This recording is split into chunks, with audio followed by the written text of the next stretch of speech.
अस्सलामुअलैकुम नाजरीन कराम, नई वीडियो में आपको खुश आमदीद कहते हैं। आज साल का पहला दिन था और पहले दिन क्या खबरें आई। जमशेद दस्ती के घर पर एजेंसी सीटीडी पुलिस छापा मारती है, तशद्दुद करती है, तोड़ फोड़ करती है। जमशेद दस्ती के मुताबिक उनकी बीवी को एजेंसी के लोग बरहना करते हैं, नंगा करते हैं। जमशेद दस्ती रात के 4 बजे वीडियो पैगाम जारी करते हैं रोते हुए। उनके मुंह से अल्फाज नहीं निकल रहे होते। वक्त के काजी फायज ईसा के सामने हाथ जोड़ते हैं, इंसाफ की अपील करते हैं, भीख मांगते हैं कि काजी साहब मुझे इंसाफ दें। मार्शल्लाह की खबरें हैं, मार्शल्लाह की गूंज है। बड़े बड़े तजिया निगार ये बता रहे हैं कौम को और जजिस को भी बता रहे हैं कि खबरदार, अगर तुमने इंसाफ करने की कोशिश की तो मुल्क में मार्शल्लाह लग जाएगा। अंसार अब्बासी जैसे लोग कह रहे हैं कि अगर इलेक्शन साफ शफाफ हो गया तो 9 मई वाले किरदार वजीर आजम बन जाएंगे। तो इस तरह का तमाशा और ड्रामा हो रहा है, यानी कुछ भी नहीं बदला 2024 के अंदर। जब हम बैठ चुके हैं, हालात पहले से ज़्यादा ख़राब हो चुके हैं।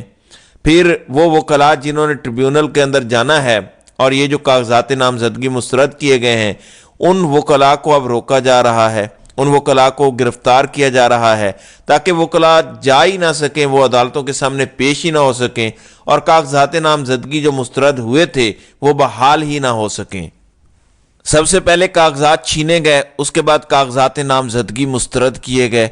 अब जिनके कागजात नामजदगी छीने गए वो कह रहे हैं कि अगर तुमने ये कागजात मुस्तरद ही करने थे तो फिर छीनने की क्या ज़रूरत थी? क्यों चोरों और डाकुओं की तरह पीछे पड़े छीन रहे थे? अगर मुस्तरद ही करने थे, ये ड्रामे करने की ज़रूरत क्या थी? अब तीसरा मरहला शुरू हो चुका है। वकला को गिरफ्तार किया जा रहा है ताकि वकला किसी भी तरह से हाई कोर्ट के अंदर जो ट्रिब्यूनल्स बने हुए हैं उनके अंदर पेश ना हो सकें।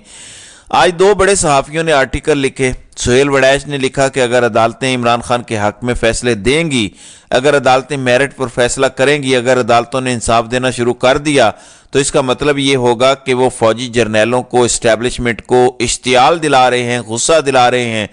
फिर ये जज अपनी नौकरी से ही हाथ धो बैठेंगे। इससे बेहतर है कि इसी तरह से काम करें, छोटे मोटे फैसले दें, वरना वो कहते हैं जो इंसाफ हो रहा है वो भी नहीं होगा, नौकरी से भी लोग हाथ धो बैठेंगे, मुल्क के अंदर मार्शल्लाह लग जाएगा अगर आप इस्टेब्लिशमेंट के प्लान को रोकने की कोशिश करेंगे।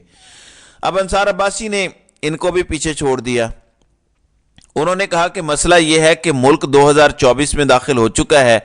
जनवरी और फरवरी आपके पास तकरीबन 38 दिन का वक्त रह गया है। अब अगर साफ और शफाफ मेरिट पर इलेक्शन होता है तो 9 मई वाले इलेक्शन जीत जाएंगे, स्वीप कर जाएंगे, सरप्राइज देंगे। अब शफाफ इलेक्शन अगर नहीं होता तो मुल्क उसी तरह से रोलों में पड़ा रहेगा, अदम इस्तेकाम रहेगा, तबाही तबाही होगी और किसी के पास कोई हाल नहीं है कि इससे कैसे निकला जाए। यानी या तो फिर मार्शल्लाह या फिर पीटीआई आ गई तो फिर 9 मई वाले आ जाएंगे और इस्टेब्लिशमेंट की ईगो का मसला है, और अगर वो नहीं आएंगे तो इसका मतलब है इंजीनियर्ड इलेक्शन होगा और ऐसा हुआ तो फिर वही लड़ाई, वही अदम इस्तेकाम और वही तमाशा चलता रहेगा। दूसरी जानिब जमशेद दस्ती एक गरीब आम सा वर्कर, आप उनकी पॉलिटिक्स से इख्तलाफ कर सकते हैं, लेकिन ये एक पॉजिटिव चीज़ है कि एक आम घर का किसान, आम सी ज़िंदगी गुजारने वाला आम लोगों का नुमाइंदा, उसकी बीवी के साथ क्या किया गया। खुद रो रो के वो बता रहे थे वीडियो के अंदर कि मेरी बीवी को बरहना किया गया, नंगा किया गया। ये 2024 का पहला दिन था। इस्लामी जमहूरिया पाकिस्तान जिसके कायम होने के लिए माओ बहनों बेटियों ने कुओं के अंदर छलांगें लगा दी थी अपनी इज्जतें बचाने के लिए। हज़ारों लोग शहीद हुए, करोड़ों लोगों ने हिजरत की। एक ही इलाका था, मकसद क्या था कि हमें हुकूक मिलें, बतौर मुसलमान इस मुल्क में हम इस्लामी शायर की प्रैक्टिस कर सकें। मगर यहाँ तो माओ बहनों बेटियों को जेलों में डाला जाता है, कपड़े उतारे जाते हैं, मर्दों के कपड़े उतारे जाते हैं, सहाफ़ियों को कत्ल किया जाता है। ये है इस्लामी जमहूरिया पाकिस्तान। अब काजी फायज ईसा जिनसे उम्मीद लगाई गई थी, जो खुद छुट्टियां मना के आज आए, मुल्क के अंदर लाकानूनियत, गुंडागर्दी, बदमाशी है, जबकि काजी साहब छुट्टियां मनाने गए हुए थे। अब छुट्टियां ख़त्म हुई हैं, वो वापस पहुंचे हैं। आज केसेस की समाअत चल रही थी। शुएब शाहीन सुप्रीम कोर्ट पहुंचे और उन्होंने कहा कि मेरे कागजात नामजदगी मुस्तरद हुए हैं। इसी तरह से पीटीआई के बाकी लोगों के भी कागजात मुस्तरद हुए हैं। لیول پلینگ فیلڈ والا معاملہ ہے، اس پر قاضی صاحب نے کہا کہ بیٹھیں، ہم کیسز سن لیں، عدالتی وقفے کے دوران اس پر ڈسکشن کر لیتے ہیں۔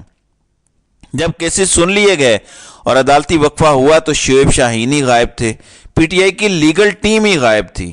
وہ باہر میڈیا سے گفتگو کر رہے تھے، گپ شپ لگا رہے تھے۔ ٹھیک ہے، گفتگو کرنا، لوگوں کو آگاہ کرنا بڑا ضروری ہے، لیکن سب سے زیادہ ضروری وہ کام تھا۔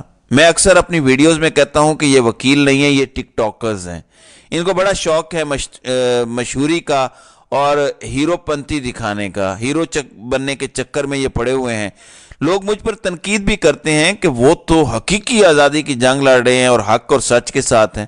اب اتنا اہم معاملہ تھا مگر وہ آگے پیچھے تھے، ایک بندہ بھی P T I legal team کا نہیں تھا۔ بہرحال انتظار حسین پنجوتھا کا اب کہنا ہے کہ قاضی صاحب سے دوبارہ ہم نے درخواست کی ہے، اب کل لیول پلینگ فیلڈ والے معاملے پر سپریم کورٹ میں سماعت ہوگی۔ اب اس کا ایک دوسرا پہلو بھی ہے، چلیں پی ٹی آئی کی لیگل ٹیم نالائق ہے جو نظریہ ضرورت کے تحت آگے آ گئے اور ان کا جگاڑ لگا ہوا ہے، لیکن کیا قاضی صاحب کو نظر نہیں آ رہا کہ ملک کے اندر آئین کے ساتھ کیا ہو رہا ہے، جمہوریت کے ساتھ کیا ہو رہا ہے، کیا تماشا لگا ہوا ہے؟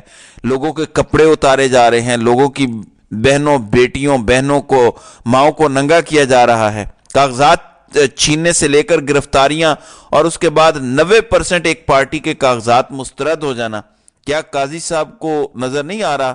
یعنی ایک عجیب تماشا لگا ہوا ہے اور قاضی صاحب قانونی پیچیدگیوں کے اندر پڑے ہوئے ہیں اور تمام عدالتیں تماشا بنی ہوئی ہیں۔ شاید ان کو بھی پتا ہے کہ اگر ہم فیصلے دیں گے، ہم ہمت دکھائیں گے تو پھر پتہ نہیں، جیسا کہ سہیل وڑیچ نے کہا کہ مارشل لا لگ جائے گا، یعنی معاملات اس طرف چلے نہ جائیں، نوکری سے ہاتھ نہ دھونا پڑے۔ یہ جو پروٹوکول مل رہے ہیں، بڑے بڑے گھر ملے ہوئے ہیں جوڈیشل کالونیوں کے اندر، اور جو پلاٹ ملتے ہیں، لاکھوں کی تنخواہیں ملتی ہیں، اور جو ہمارا ایک ٹیکا چل رہا ہے، یہ کہیں سب کچھ ختم نہ ہو جائے۔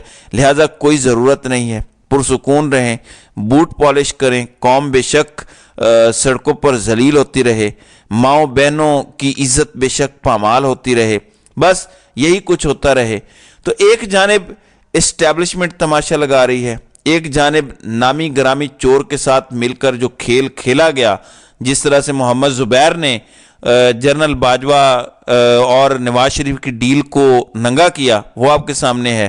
دوسری جانب اسٹیبلشمنٹ کا ننگا کردار آپ کے سامنے ہے، اور یہاں پہ عدالتیں بھی آپ کو نظر آ رہی ہیں کہ جس طرح سے تماشا بنی ہوئی ہیں، اور پوری قوم یہ تماشا دیکھ رہی ہے، اور یہ 2024 کا ہمارا آغاز ہے۔